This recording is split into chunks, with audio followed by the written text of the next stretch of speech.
Update for our Peach Go Garden. And it's our week number 2. So guys, let's go to our Peach Go Garden. Let's see our update. The update of our Peach Go Garden is here. So, nagtubo na siya. So nagtubo na siya guys, ang uban gamay. Look. So amo lang ning limpyuhan karon.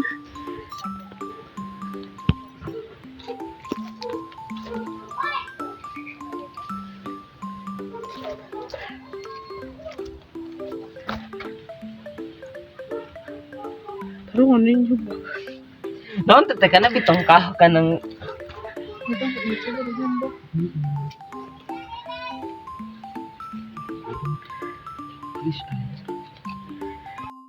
So why it is ang name sa among garden kay Peach Go Garden?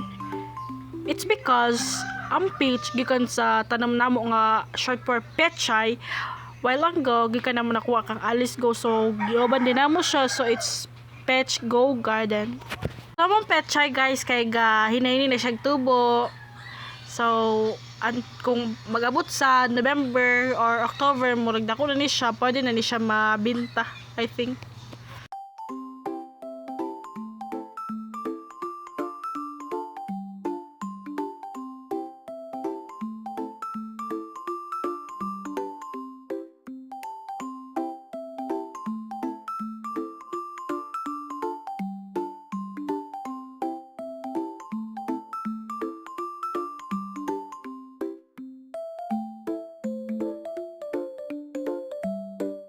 So we also have sibuyas dahonan guys.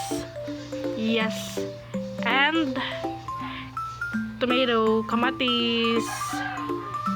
So nara among pechay guys. Nagasala muwag na siya kay abot na unsa na siya, nag-aasa na siya nakatanom kay gagmay magid kina siya seed guys. So ang uban kay di na namo siya makita, so amo na lang siya ang ipasagda na lang namo siya di nga magkuan.